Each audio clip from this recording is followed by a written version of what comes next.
Not Worth the Time with Wade Taylor.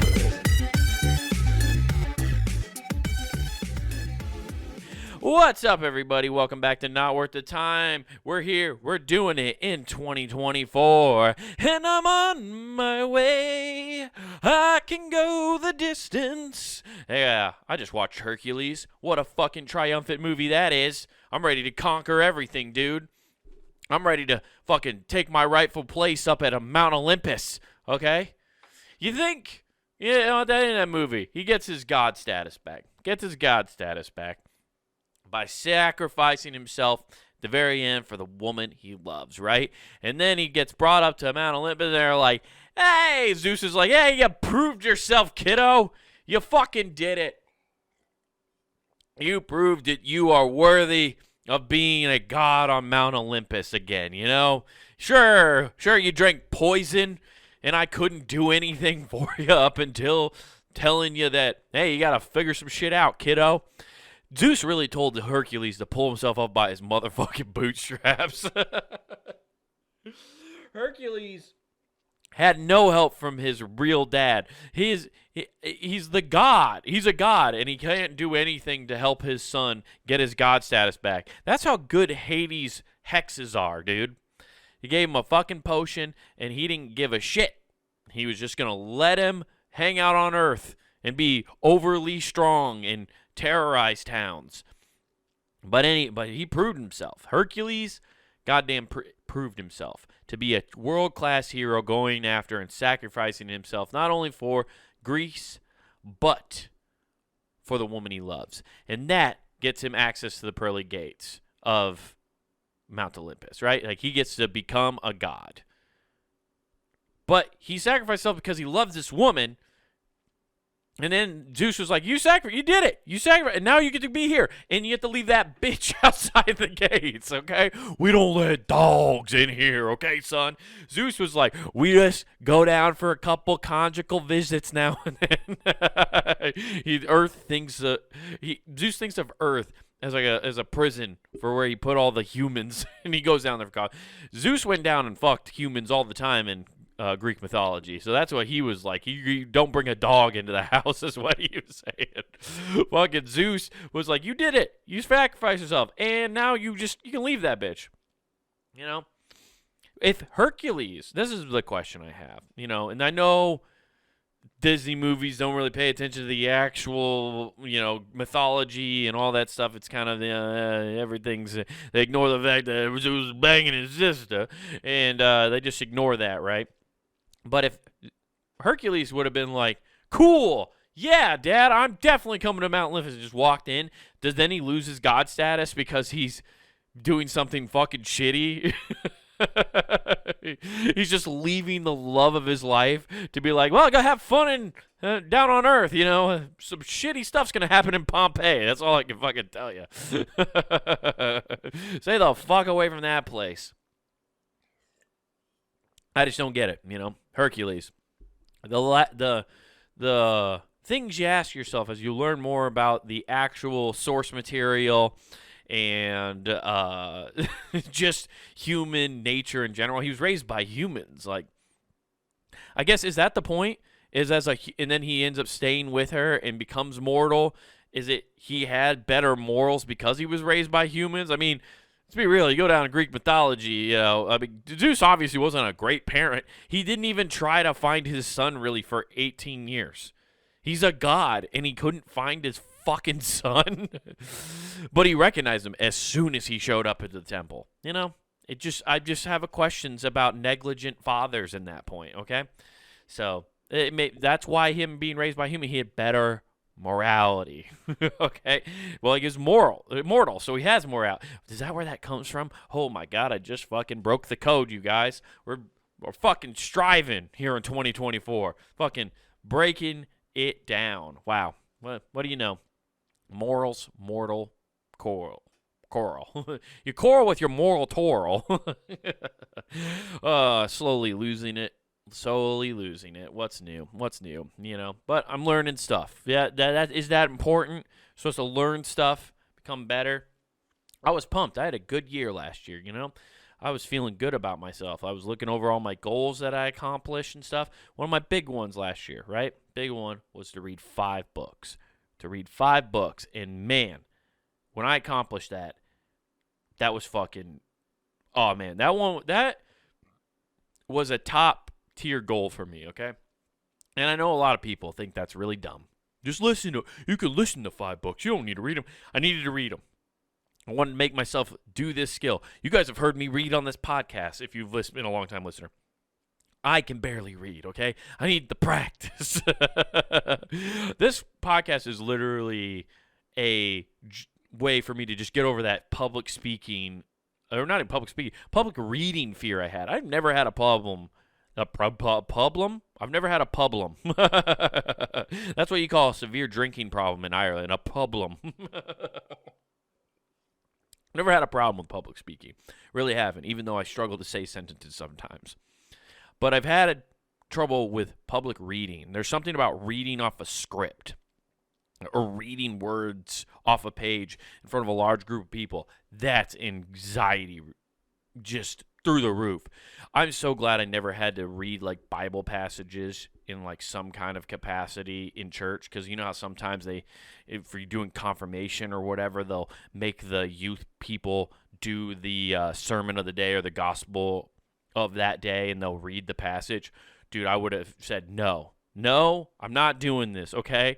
The Lord does not want me to read words. He's given me this brain to not process them, okay?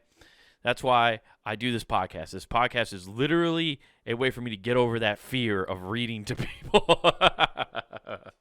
Otherwise, I just would have picked videos to watch at the end, which I wanted to do originally, but it's way harder to just find videos. I'll say that. But anyway, that's why reading 5 books last year was a top-tier goal for me, and I was very proud of myself, and read some lengthy books, and I felt like I did a good job, and I liked it a lot. My girlfriend decided this year that she wanted to get into reading. She was like, I need some better hobbies, and like she did a good thing. She got off TikTok, so she deleted that from her phones because she was like, I'm wasting so much time just endlessly scrolling. What am I getting out of it? Like, there are better ways to entertain myself than just do this, and like it's helping with her attention span. That's what she feels like. She feels like she's being able to concentrate more since not having it. And I was like, wow, that's interesting that's happening. I'm sure there's plenty of studies, if I go and look for them on this podcast and reviewed them, it probably shows that that's very much true. When you get off of the social media known as TikTok, that happens. But I was proud of her, and she wanted to start getting into books too. And guys, she got a book, right? It was 700 pages. She read this thing in 24 hours. 24 fucking hours! What attention span problem do you have? I can barely pick up a book and read 5 pages of it. I've been reading this book for 3 months. Yes, it's 1984. Yes, I'm aware that the government is spying on us. Yes, this is Big Brother literally in front of me that I'm talking to right now. Yes, is it reconfirming all of my beliefs that we are under a dystopian weird society? No, I don't believe in any of that. We're going through a rough patch, you know? Everything's fine. The kids are all right. But I've been reading that book for like 3 or 4 months now, and I read it like 5 pages a clip. That's how I read books. I sit down and I'm like, I'm going to read, and I'll read 5 pages. And sometimes I'll read more than 5 pages, but I always want to sit down and read 5 pages at least a day. That's how I do it. She read this book, a 700-page book, in 24 hours. And I was just like, how? Tell me the story. What happened in this book? And she told me what happens in this book. To be fair, I didn't look up the plot of this book. I should have. I'm just taking it at face value that she's not lying to me. And I know she's not lying to me. I know she's not, because she was literally giggling as she was reading this book. Like, I was watching TV. I'm watching sport. I'm watching football. And she's over there just reading and then giggling at passages that made her laugh. She was genuinely enjoying a book. I don't think I've ever read a book that made me laugh out loud. But in the concentration of that, like, if I'm reading, I have to have nothing else on. Maybe like some just music, like just lyricless music, put on some lo-fi hip-hop, and that's what I'm listening to while I'm reading. well, I'm watching the Niners and I'm losing my goddamn mind. She's concentrating. That's why, like, she's talking about attention span. She's like she's drowning me out in reading this book. And I asked her, how are you able to do that? How can you read a 700-page book in 24 hours? And then she told me she speed reads. There's like a method of speed reading that she learned in like the 4th grade or something.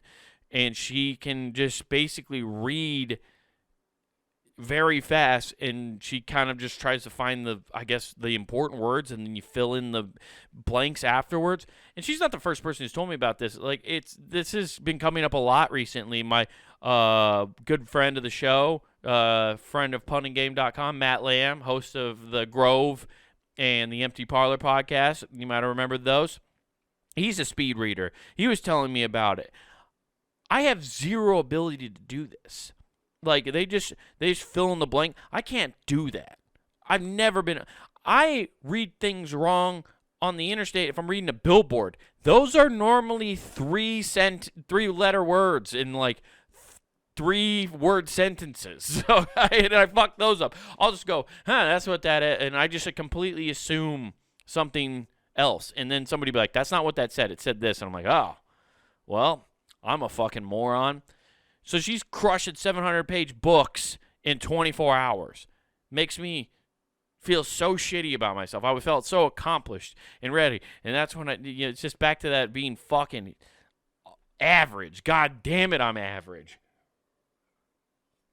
I'm average in every goddamn sense of the word. It's fucking wild. I wish I could crush 700 pages. I read 5 pages and my fucking brain, like, I have an attention span problem. Clearly. And it's not, honestly, it's not that I'm not comprehending what I read. My eyes start to get fucking tired. As I'm reading, I'm just like, I'll start like going to sleep. That's why it's like a great bedtime aid. I'll read and I'll be reading the thing, and then I'll like fucking. Unless it's like something super compelling, maybe I just need to find more books that I'm more compelled to read and don't want to put down. When I read the book, one of the books I read last year was called Swing King, and that was a great fucking book, and it was just about the changes in baseball and like how for basically almost 100 years you were always taught swing down on the ball. You should always swing down on the ball. When in reality, when you look at even just physics and like in geometry, a baseball is getting pitched at an angle downward. If you wanted to meet a ball and hit a line drive, which is what they always want you to do, you would want to hit up at it. And it's just explaining that and the trajectory and how there are hitting coaches now for the MLB who are completely outside of what baseball's known forever, working with some of the best hitters in baseball. And the reason they're having this success is because they're doing this method of swinging up and doing that kind of stuff and changing the game. It was just fascinating. It's one of those things I know as I read it, man, if I had had this fucking 15 years ago, it could have maybe I don't get as far as I think I could, right? But I think it would have changed and helped my game a lot. And you just wish you had that kind of information, you know? But, you know, to each his own. You're born and you have to use the resources and tools you have of your time. So, like, I couldn't put that book down. I was just reading it nonstop because it was fascinating. And maybe I just need more books that I'm, like, super glued to and want to see what's going on. So, maybe that's just on me, okay? You know? I am jealous. I just wish I could sit down and read that way. Like, you just fucking really bang it out, you know what I mean? Just so jealous of that. There was another thought I was going to go into about this. You know, she's reading one of those romance novels / mystery novels, so that's fucking all up in her alley, you know? It's just there's a fucking murder, there's a crime to be solved, and then there's hot, sticky fucking romance going on there, dude. She was laughing out loud. That's how I know she was actually paying attention to this book, and she was like paying attention to it. The fact that she can just fill in the blanks if you're speed reading and just get the key components, I just don't think I'd miss something. I know I would, because I would think of something that's supposed to be important and just keep skipping. And then I'd be like, wait, I don't remember that fucking happening. I can't retain information that way. Jealous, though. I'm jealous, And I'm gonna keep reading though. I'm trying to go to I think I said 6 books this year. I added one more book to the list. I also read like 2 of the books I read were pretty short last year. I'll be real with you. The one is the War of Art was the one I read, and that was pretty short. It was like 100 pages or whatever, but probably one of the most powerful books I've read when it comes to things that I care about and things that I want to improve upon with myself as far as like writing and creative aspects and outlooks go. So that's why I think I can put that one down either. I fucking blew through that in like 2 days, which 100 pages for me in 2 days is fucking astronomical. I was very, very proud of myself, very happy. It was cool. So I wish I could retain information that way. She's doing great. She's on top of it. She's on the 2nd book of the series now, and I think she's probably fucking close to finishing that one. She's crushing it. She's absolutely crushing it. So good for her. Good for my girlfriend. And I'm jealous of her. But that being said, I think we need to go into what I found this week for an article to read. And it's been lately, guys, if you listen to the podcast, I know I didn't do an episode the last few times I was supposed to put one out. But, hey, both those Mondays fell on Christmas and fucking New Year's Day. I was hurting after some holiday partying. You were probably hurting. You didn't want to hear my voice. You didn't want to hear me struggle to read while you're hungover. Could you have saved it for another day? Yeah, you could have. But I wasn't going to. You know what? You're fine. You're doing fine. Okay? We're going to learn about something else. I've been looking into the magazines a lot lately, like I've been telling you guys. And this one, it's funny as I've found these science magazines and going through them. I love them. I do like them. They're fun to read. It's fun to learn about this stuff. But then you come across some of these that are like, yeah, no shit. Like, we really needed a study for this. But this one I like because it's sports related. Yay, sports. We're doing a crossover between nerds and jocks, I'm trying to be this fucking hybrid bridge to go between because, I like both these things. I'm just too dumb for science, and I'm not athletic enough to be a really good jock. I got told that in middle school. I'll never forget that. I was sitting at a lunch table, and it was with some of the girls, and there was the one kid in your class where everybody's pretty sure, he's a little bit light in the loafers, if you will. And but he was a good friend, and he played basketball with me, and we were talking one day, and I remember him saying, I said, I don't remember what group I thought. I said, I'm not part of that group or whatever, and he goes, well, what group do you think you're part of, Wade? And I was like, am I a jock? I play a lot of sports and all that stuff. And he goes, you're not a jock. And I was like, I didn't know what that meant. I didn't know where I belonged. I really didn't. I was one of those. I was that weird floater kid, I was that floater kid who went from all sorts of different groups to different groups. I could blend in, the chameleon kid. I know there's pictures of me. I had buddies in some punk bands and stuff like that, and they'd be at punk shows, and it was it was a straight edge place. There was this place called Rebels in Council Bluffs where my buddies would do shows, and it was a straight edge place. They would go there and rock out, and then I would go and support them and stuff.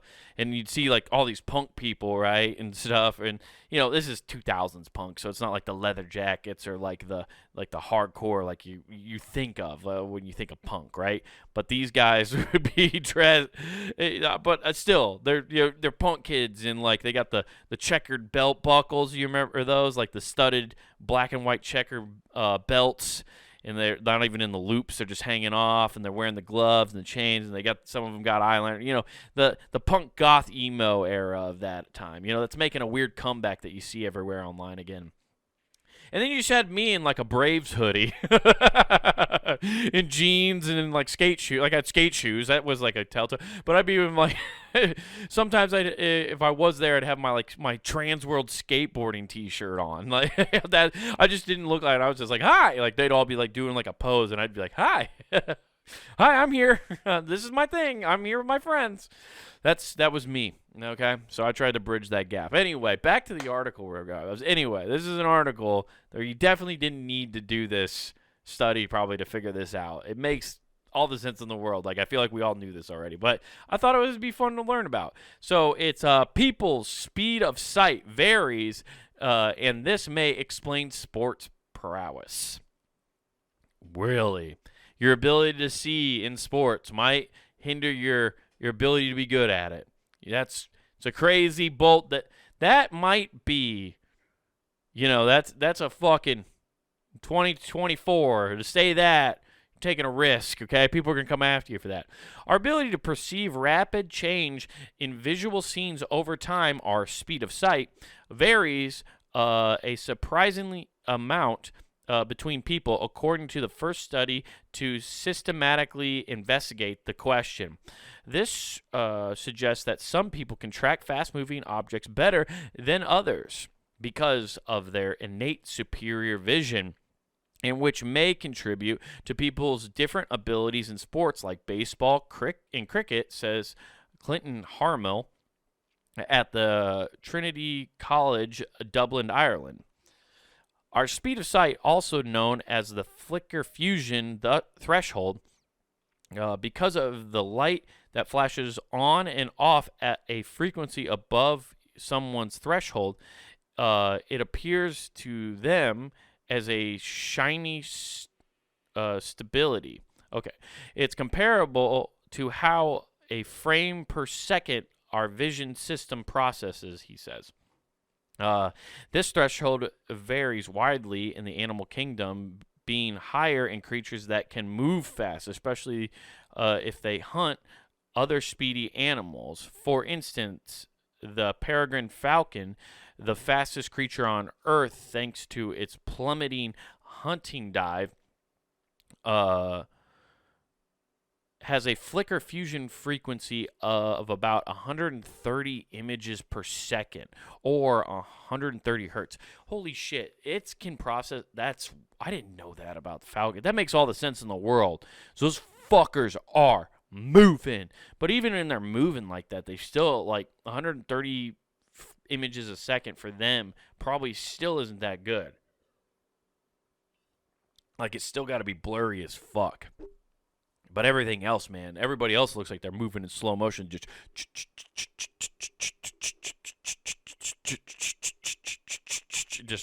looking like one of those spin wheels that you fucking dig it. Hey, Chuck. Hey, it's my dog. My dog's here. You can't see it on the podcast, but she's here. She came in to say hi. That's why I left the door open. I bet you, like, cats probably have a ridiculous one, too, because they get so fast, and they can, like, birds and cats, I bet, have just ridiculous frame rates in general like that they can do. The upper threshold for humans is often taken as a flicker rate of 60 hertz. To find out how much this ability varies between individuals, Harmon and his colleagues asked 88 people from the University to view flicker lights, the frequency in which it could be adjusted. 50 minimum frames per second our eyes dictate on average. They use 3 different methods, asking each person to turn the frequency up until the light stopped flickering. Ask them to turn the frequency down until flickering began, or asking them to say whenever the light was flickering over a series of random chosen frequencies, particularly repeating all tests on 3 occasions to see if the threshold changed from day to day. Using the last method, though, to be the most accurate, the average flicker threshold for the whole group was about 50 hertz, but it varied from 34 to 61. Wow, so you could have different frame rates, basically, you're seeing from day to day. Man, that's when you had a bad day at the plate. You know, when you're playing baseball, you're just like, yeah, I just didn't see the ball well today. Yeah, it's because you were on a fucking low set or low frame rate, dude. You were playing 60, you were playing 30 frames per second. That's why you were getting dome scoped in fucking Call of Duty. So now, see, the only problem I have with this, I like this study so far. I'm going to finish the article. But the thing that bothers me is this is giving those fucking rage-quitting people on Call of Duty. They're like, see, if I don't have a high fresh return rate, I can't fucking play well. I'm getting dome scoped and 360 no scoped, and it's because my frame rate's too fucking low, Mom. And that's what we're giving them fuel. We're giving them ammo to bitch and complain, and I don't want that in this world. Okay, you're fine. You don't. It doesn't matter anyway, unless you're actually a competitive gamer making money. It doesn't matter. Play and have fun with your friends, and stop saying the N-word on the game chats. Okay, you're ruining the lobby for us all. The range is a lot larger than I expected," said the team member Kevin Mitchell, also at Trinity College Dublin. For most things in the world that are probably wouldn't make any difference to the way they were perceived because they are not moving fast enough. But there are some things moving very fast where it might well make a difference. Let's scroll down here. If something were to fly past your eye very rapidly, but you have a threshold high enough to capture the image in your brain, you probably turn it into a blur going into a certain direction, he said. Whereas in someone who has a very low frame rate or threshold, then the flying object might not be captured at all. It isn't known what causes people's flicker threshold to vary, but it could involve innate features of part of the brain in the process of vision, or the cells that at the back of the eye to react to light. There are multiple levels of processing that gets an image present in our constant perception, our conscious perception. So he says, I think it's a combination. This is a very nice study because it's completely new, says the biologist Simil Potter. He speculates that people might be able to increase their flicker threshold with training. For instance, if they play a lot of sports involving fast-moving balls such as squash or baseball. Dude, yes, if that's the case, I want to improve my fucking thing. I'm going to start playing catch again. This would probably strengthen your eyes. I've been wondering if there's a way you can strengthen your eyes to, like, do that. You know? Because I want to make sure my eyes are good for a long time. So I want to build that strength. I think we all should strive for that. I also want to have strong eyes for when there's fast-moving objects like the UFOs that have been popping up. I want to be able to see that shit. And that's why some people, they call you crazy. They're like, I didn't see anything. You didn't see it. It's because you have a low frame rate in your fucking skull, Jeff. Your fucking eyeballs are shit and you can't see anything. That's why your frame rate sucks. Maybe you upgraded your graphics card in your fucking dome piece, you'd be able to see it. That's why if they start doing bionicle parts on humans, things are going to get nutty. Okay, you can get bionic eyeballs. We turned out it's just like you need better eyes, and you can just and you're just snapping pictures constantly, upload them to the metaverse. Zuckerberg's seeing everything you're seeing. It's where we're heading, baby. They already got those Ray-Bans with the fucking camera in them. It's gonna pretty soon. Hey, just fucking here's a little what do you call it? It's a contact lens. Now you just put that in your eye. Now nobody knows that you're recording them. Oh, fuck that. Let's just fucking take out your whole eye. Yeah, you're going to look like Cyclops from fucking Teen Titans here soon. Oh, we're going down a weird way. But you know what? We're here for the ride because 2024 is going to be a good year, especially over here at puntinggame.com, everybody. That's right. Puntinggame.com is where you can find all sorts of cool shows here. You got this show, Not Worth the Time. Thank you for listening. I'm glad you guys are here. You got Who Gives a F with me and Nathan, and you got the back catalog of a bunch of different podcasts we've had over the years. So go check all those out. Love to see it. Hopefully we might be adding some new shows here soon. I've been in some talks. That would be great, and I'll let you guys know when that happens. Guys, I like to do stand-up comedy. Love stand-up comedy. Did you guys know that? Did anybody know that? Yeah, I'm sure you guys did. I talk about it constantly, and I love stand-up. It's one of my favorite things in the world. And I have a couple shows coming up, guys. That is right. I'm pulling up the flyer right now. I apologize. I'm going to be in Papillion, Nebraska at Papio's Pub January 12th. It's at 9 p.m. It's a free show.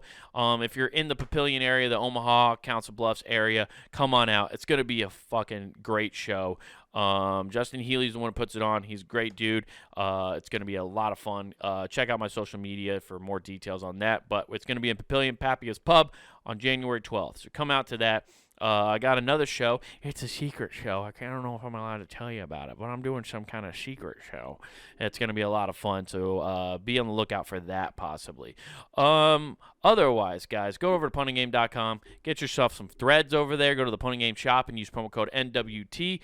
POD, that's NWT pod, and that gets you free shipping at checkout. So go use that. And then go to the YouTube, Comic Wade Taylor, where you can watch this episode. You can watch all the fun stuff we got going on here at puntinggame.com. I got stand-up clips. I got this show. Got Who Gives a F, all that good stuff. Clips of everything. Check all that out, guys. Really love to see you. Once again, guys, thank you for listening. Not Worth the Time. Really appreciate it. We had a great year last year. Thanks to you guys. Really appreciate you guys subscribing and liking and enjoying the videos. I'm going to hopefully continue to keep doing that for you guys. Thank you. Hope you guys are having a great start to year 2024. Hope you guys hit all your goals this year. I hope you have a fantastic rest of your week. And remember, don't do anything I wouldn't do.